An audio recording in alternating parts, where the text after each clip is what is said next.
Hello my dear बाबू, कैसे हो? उम्मीद करता हूँ आप मस्त स्वस्थ और ज़बरदस्त होंगे। आज हम लोग पढ़ रहे हैं अभिक्रियाओं का प्रकार का दूसरा टाइप, कौन? वियोजन अभिक्रिया। लेकिन इसको पढ़ने से पहले पिछला क्लास में जो पढ़े थे उसको थोड़ा रिवीजन कर लेते हैं।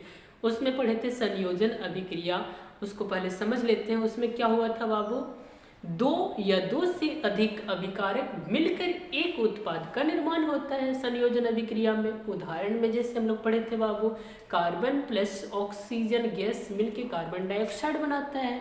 दूसरा उदाहरण भी हम लोग बहुत सारा पढ़े थे, जैसे कि कैल्शियम ऑक्साइड, जिसको बिना बुझा हुआ चूना बोलते हैं, वो मतलब पानी के साथ बहुत तेजी से अभिक्रिया करके बुझा हुआ चूना बनाता है। और ध्यान दीजिएगा, साथ में यहाँ पे उष्मा भी निकलता था उत्पाद बनने के समय, इसीलिए यहाँ एक टॉपिक और भी पढ़े थे, ऊष्माक्षेपी अभिक्रिया की वैसी अभिक्रिया जिसमें उत्पाद के निर्माण के समय उष्मा का भी निर्माण हो, उसे ऊष्माक्षेपी अभिक्रिया कहते हैं। एग्जाम्पल में जैसे श्वसन के बारे में भी पढ़े थे, श्वसन भी क्या है? ऊष्माक्षेपी अभिक्रिया है। फिर प्राकृतिक गैस का दहन भी क्या है? ऊष्माक्षेपी अभिक्रिया है। तो ये हम लोग पिछला क्लास में पढ़े थे। आज हम लोग पढ़ेंगे वियोजन अभिक्रिया। ध्यान देना बाबू, संयोजन अभिक्रिया के जस्ट उल्टा वियोजन अभिक्रिया है। वो कैसे? तो आज का क्लास पढ़ने से आप लोग को समझ में आ जाएगा कि एकदम उल्टा है। ध्यान देना, वियोजन अभिक्रिया को एक और नाम बोलते हैं अपघटन अभिक्रिया भी इसी को बोलते हैं, और इसको इंग्लिश में डिकम्पोजिशन रिएक्शन कहते हैं। आखिर ये अभिक्रिया क्या है? तो इसमें क्या होता है, एक अभिकारक टूटकर दो या दो से अधिक उत्पाद का निर्माण करते हैं। तो एक बार पढ़ लेते हैं कि ऐसे रासायनिक अभिक्रिया जिसमें एक अभिकारक टूटकर दो या दो से अधिक उत्पाद का निर्माण करते हैं, उसे वियोजन अभिक्रिया कहते हैं। सर एग्जाम्पल से समझा देते तो बहुत अच्छा से समझ में आ जाता। तो चलो बाबू एक एग्जाम्पल समझाते हैं, जैसे कि फेरस सल्फेट। ध्यान दीजिएगा, ये जो फेरस सल्फेट है वो अपने साथ जल के 7 अणु रखते हैं। तो क्वेश्चन पूछेगा कि फेरस सल्फेट में जल के कितने अणु होते हैं? आज रखिएगा बाबू 7 अणु होते हैं। लेकिन जब इसको गर्म करते हैं ना, तो ये जल के 7 अणु को त्याग करके फेरस सल्फेट बनाता है, जिसका सूत्र होता है FeSO4। और जब इस FeSO4 जो कि सॉलिड बन गया जल को त्याग कर, जब इसको गर्म करते हैं बाबू, तो ये टूट जाता है किसमें?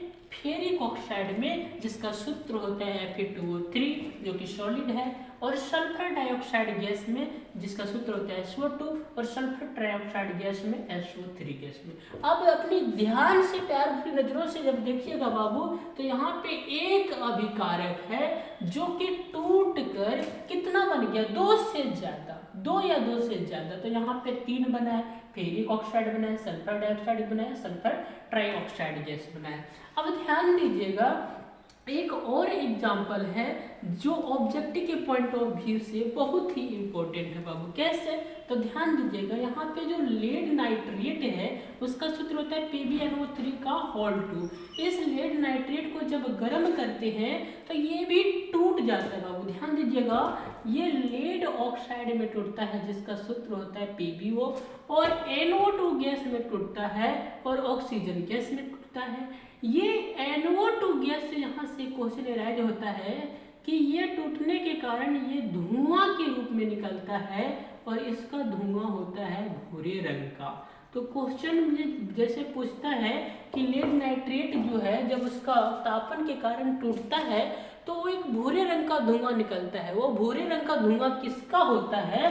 तो याद रखिएगा, ये नाइट्रोजन डाइऑक्साइड NO2 का ही भूरे रंग का धुआं होता है। एकदम दिल में बैठा लीजिएगा दिमाग में इसको, यहाँ से ऑब्जेक्टिव बन जाता है।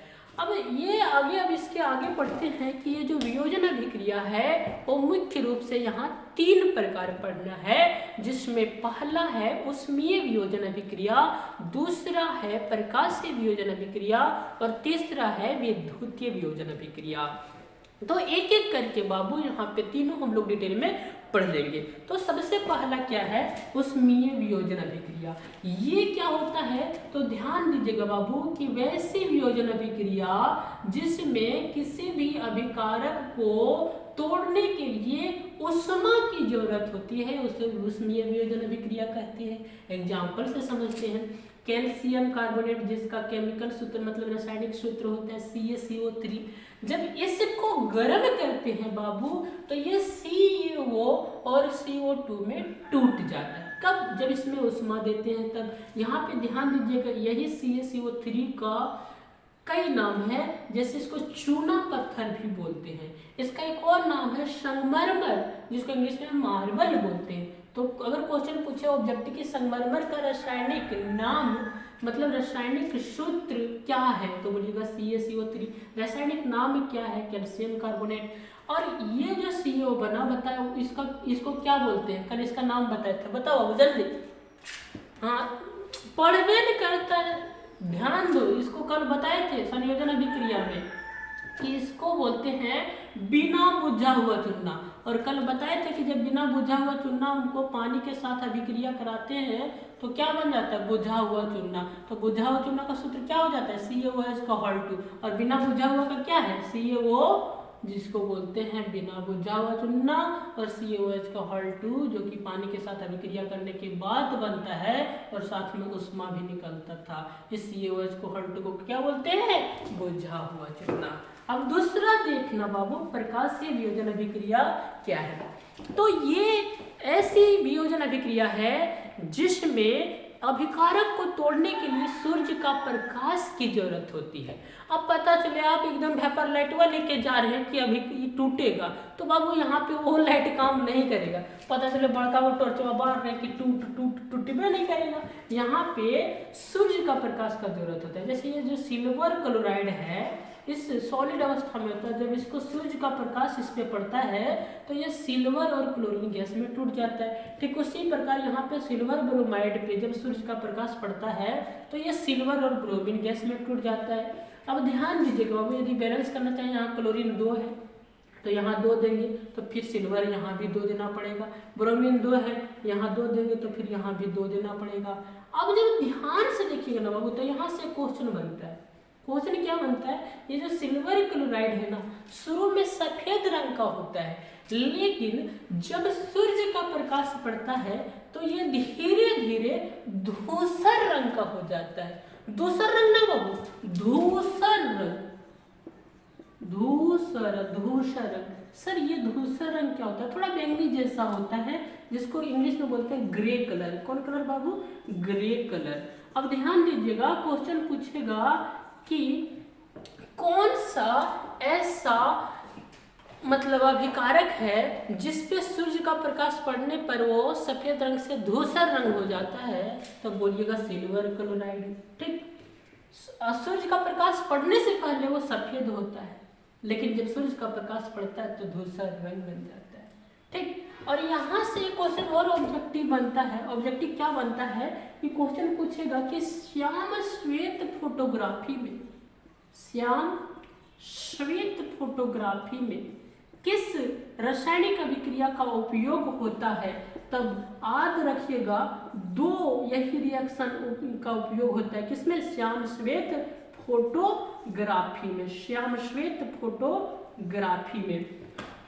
किसका किसका, सिल्वर क्लोराइड का और सिल्वर ब्रोमाइड का। अब ध्यान दीजिएगा, पूछेगा कि सबसे ज्यादा कौन होता है। क्वेश्चन यहाँ से 2 प्रकार बनेगा कि निम्नलिखित में से किसका श्याम श्वेत फोटोग्राफी में उपयोग होता है। ऑप्शन ए अगर AgCl रहे, ऑप्शन बी अगर AgBr रहे, ऑप्शन सी अगर बोथ A एंड B रहे, ऑप्शन डी अगर इनमें से कोई ना रहे। तो यहाँ पे ऑप्शन सी टिक लगाइएगा, बोथ A एंड B। लेकिन सर अगर 4 ऑप्शन अलग अलग रहे तो सबसे ज्यादा बेटर उस टाइम में जो अगर 4 ऑप्शन रहे और चारों अलग अलग रहे तो सबसे ज्यादा बेटर वहां पे ये वाला टिक लगाइएगा बाबू, कौन, सिल्वर ब्रोमाइड, AgBr। ध्यान दीजिएगा बाबू, AgBr। तीसरा जो है वो विद्युतीय वियोजन अभिक्रिया है। ये क्या है कि ये भी वियोजन अभिक्रिया का ही प्रकार है, जिसको तोड़ने के लिए विद्युत का अपघटन मतलब विद्युत की जरूरत पड़ता है, इलेक्ट्रिसिटी की जरूरत पड़ता है, जो कि एसिड के प्रेजेंस में, अम्ल के प्रेजेंस में होता है। इसी में क्या होता है, जैसे एग्जांपल से समझते हैं, ये पानी है, जब इसका विद्युत अपघटन करते हैं, मतलब इलेक्ट्रिसिटी विद्युत के जब द्वारा तोड़ते हैं, तो अम्ल की उपस्थिति में ये क्या बनता है, H2 बनता है बाबू, और O2 में टूट जाता है। और ये जो H2 है ना, वो कैथोड पर जमा हो जाता है, और ये जो O2 है जो ना, वो एनोड पर जमा हो जाता है। आप इसको शॉर्ट में याद रख सकते हैं, O से ऑक्सीजन, A से एनोड, तो एनोड पर कौन जमा हो जाता है, ऑक्सीजन जमा हो जाता है। कौन जमा हो जाता है, ऑक्सीजन जमा हो जाता है। अब इसी में एक छोटा टॉपिक है जिसको बोलते हैं ऊष्माशोषी अभिक्रिया। ये क्या है, तो एक ऐसी रासायनिक अभिक्रिया है बाबू जिसमें ऊष्मा, विद्युत या प्रकाश ऊर्जा के रूप में जरूरत होता है। तो यहाँ पे लिख दिए हैं कि जिन अभिक्रियाओं में ऊर्जा अवशोषित होती है, मतलब अभिक्रिया होने के लिए ऊर्जा चाहिए, उसे ऊष्माशोषी अभिक्रिया बोलते हैं। ये ऊर्जा ऊष्मा के रूप में भी मिल सकता है, विद्युत के रूप में भी मिल सकता है, और प्रकाश के रूप में भी मिल सकता है। अब ध्यान दीजिएगा यहाँ पे कि इसका एग्जाम्पल सर, तो एग्जाम्पल में ये ऊष्मा वाला भी दे सकते हैं, विद्युत वाला भी दे सकते हैं, प्रकाश वाला भी दे सकते हैं। अब ध्यान दीजिएगा, उम्मीद करता हूँ ये बात समझ में आ गया होगा। अब वैसे दैनिक जीवन के एग्जाम्पल से समझ सकते हैं, जैसे मान लीजिए एक बहुत ही प्यारा बाबू है, ठीक, और उसका कोई महिला मित्र है, दोनों में बहुत ही गहरा दोस्ती है, दोनों अपने जीवन में एक बन के एकदम जी रहे हैं ना, एक बन के जी रहे हैं। लेकिन पता चला उसका जो एक रूप में वो जी रहे थे, दोनों एक साथ मतलब जीने मरने के लिए तैयार थे। पता चले दूसरा जब आया तो देखा, तो पता चला कि उसका जो खुशी है, तीसरा को देखा नहीं गया। वो जो तीसरा आया ना, वो ये दोनों दोस्ती जो एक बन के जी रहे थे, उसका दोस्ती में दरार डाल दिया, और दोनों को धीरे धीरे क्या करा दिया, अलग करा दिया। मतलब वो यहाँ पे ऊष्मा के रूप में भी काम कर सकता है, प्रकाश के रूप में भी काम कर सकता है, विद्युत के रूप में भी काम कर सकता है। क्या चीज के लिए, तोड़ने का। ध्यान देना, पहले एक बन के जी रहा था, लेकिन अब दोनों क्या हो गया, अलग अलग हो गया। तो यहाँ वियोजन में भी तो वही हो रहा है कि एक अभिकारक टूट कर क्या हो जा रहा है, तो या दो से अधिक बन जा रहा है। तो मतलब ये ध्यान रखना है। और आप लोग एक मतलब जैसे बोल देते हैं यहाँ पे, मतलब थोड़ा खुद से बैठाएं तो ध्यान से सुन लेना, क्या कि अक्सर दिल टूट जाते हैं इश्क मोहब्बत और प्यार में, अक्सर दिल टूट जाते हैं इश्क मोहब्बत और प्यार में, कईयों को मैंने रोते हुए देखा है जानू बाबू सोना के चक्कर में, और आज हम वियोजन अभिक्रिया को भी टूटते देख रहे हैं ऊष्मा, प्रकाश और विद्युत की उपस्थिति के चक्कर में। तो उम्मीद करता हूँ बाबू कि ये बात वियोजन अभिक्रिया और ऊष्माशोषी अभिक्रिया बहुत ही अच्छा से समझ में आया होगा। और यहाँ तक जब पढ़ें पहला क्लास और दूसरा क्लास मिला के आप लोग का 3 क्वेश्चन बहुत ही अच्छा से बन जाएगा। आप अपना बुक को ध्यान से देखिएगा। पहला क्वेश्चन यहाँ ये बन जाएगा कि संयोजन अभिक्रिया को वियोजन अभिक्रिया के विपरीत क्यों कहा जाता है, उदाहरण से समझाइए, जो कि बन जाएगा।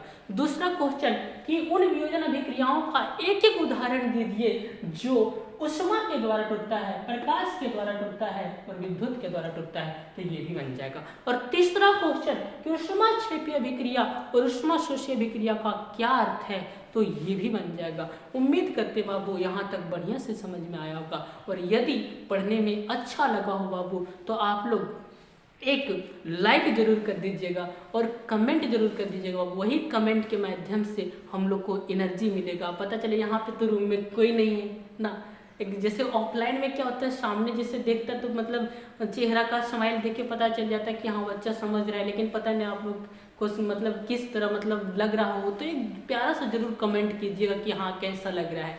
तो थैंक यू बाबू, जय हिंद।